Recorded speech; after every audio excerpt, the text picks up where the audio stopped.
It's been a little while since I've recorded a video. I probably should have written a script. Well, it's too late now. I want to talk about the Austrian Audio HI-X65s. These are the pair I bought from my dad ages ago. He's not home right now, so I have taken them. And yeah, I got them for like his little recording studio at home because they're like supposed to be really precise and everything, and they were like 46 ohms, so you could drive them off of whatever. He says he's pleased with them. I don't know. So let's go through the tuning. They have a lot of treble. They have a pretty flat and stable mid-range. They have very little bass. Like, it's really recessed. That is not something to buy these over. But if you talk about, like, the extremes, it's a bit of a contrast. Because at the very, very, very top end, it does have a little bit of, like, a smoothing down to try to make it seem a little less harsh. And if you get down to, like, the sub-bass frequencies you feel and don't hear, it does have a little bit of a bump there.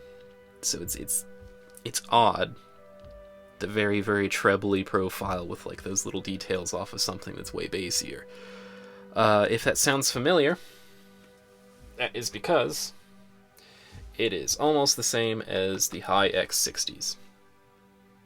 Almost. Not quite. You look at them, they are exactly the same enclosure. But these are just like a little bit warmer. They have a little more bass, a little less treble, and the open back gives them a slightly more natural sound, sort of evening out some peaks and troughs in the frequency response. It is a little more appealing. I think these are probably way easier to market to the public. But I'm still kind of preferring these. Partly because I'm weird. No one should prefer either of these. These are cold, precise tools for listening to like complicated mixes.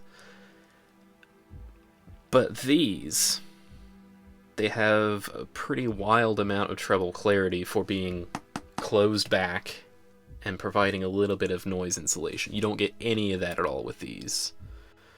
So, I mean, there are other open backs in this price range that are pretty legendary. I'm talking about like the Sennheiser HD600s and the Audio-Technica ATH-R70X. I think that's the right model number. I don't know. They're all named like printer cartridges. It doesn't matter. So like I find it harder to excuse buying this over those than buying this over those.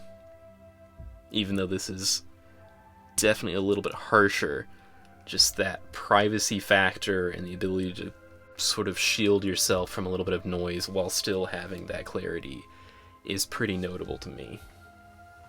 That being said, yeah, these are pretty good. I quite like them. Dad says he likes them too, I believe. Another thing that's interesting. The cable for this versus the cable for the other ones. Look at that. It's got a little gray bit to match the little frames. Isn't that cute? Let's see. I don't really feel compelled to open these because I can kind of see in through the grills. And they do not have any of the weird ducting that the 60s have.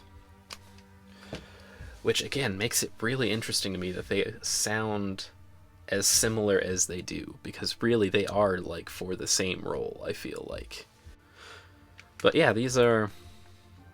They got all the all-metal hinges, and the headband's metal and stuff. They got a really nice weight to them. They fit the same as the HI-X60s, so, like, they don't seem to have, like, a lot of clamping force to them. I mean, they are pretty heavy, so that factors in, but just the memory foam is so nice. I find that they don't bother me to wear like some things. Oh, yeah, that's notable. This is broken on my dad's, So you can actually see the little port that I was talking about on the HI-X60 disassembly video. This still has literally the same enclosure because there's no ducting in there, but it still has that little port.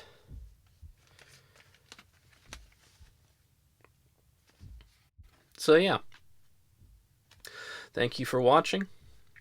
I hope you have a nice evening. Goodbye.